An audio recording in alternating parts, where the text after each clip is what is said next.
This is a matter of life and death. I can perform this miracle.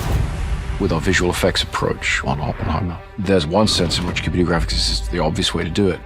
But going down that route, I didn't feel we were going to get anything that would feel personal and unique to this character. When you do Chris's movies, things that when you read a script you normally would think would be visual effects, you know that you're going to be doing this stuff practically. On this show, a lot of the effects work is special effects and visual effects very much bundled together.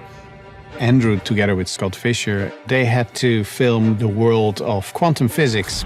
Their whole unit was one big science project. I was daily very jealous.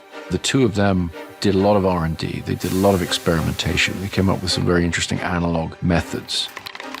You know, it was a little bit getting inside of Chris's head to see what he wanted to see. So we would do tests and play with stuff and try to figure it out.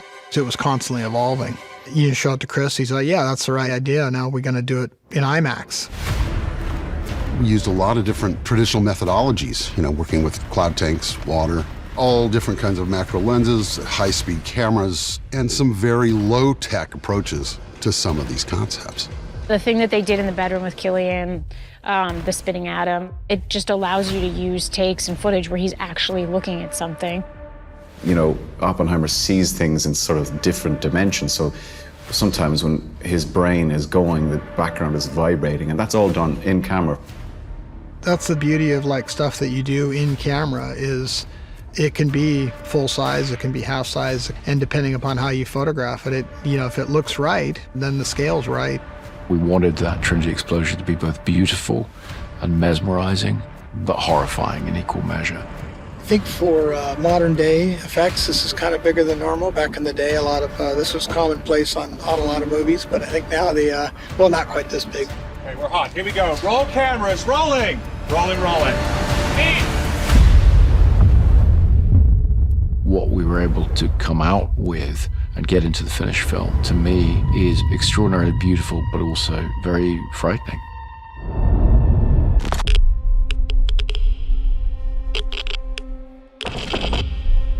This is a national emergency. Detonators charged.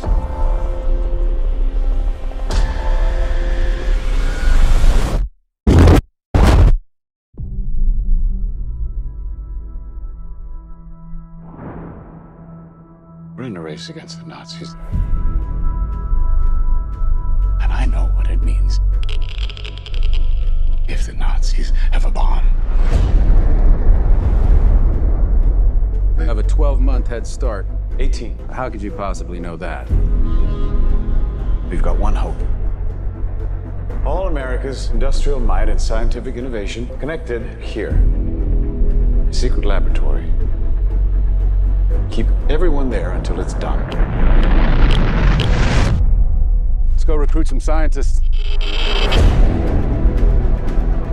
Build a town, build it fast. If we don't let scientists bring their families, we'll never get the best.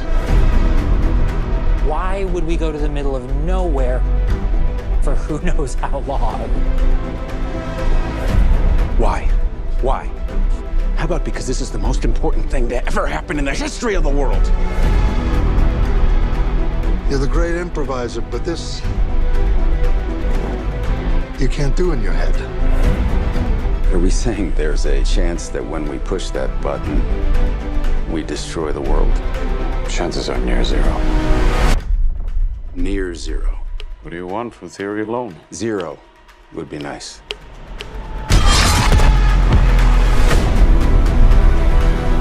This is a matter of life and death. But I can perform this miracle.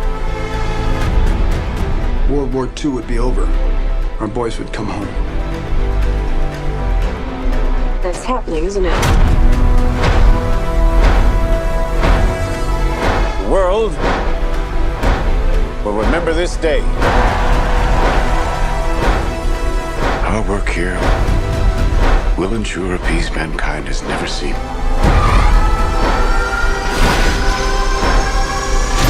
Until somebody builds a bigger one. You are the man who gave them the power to destroy themselves. And the world is not prepared.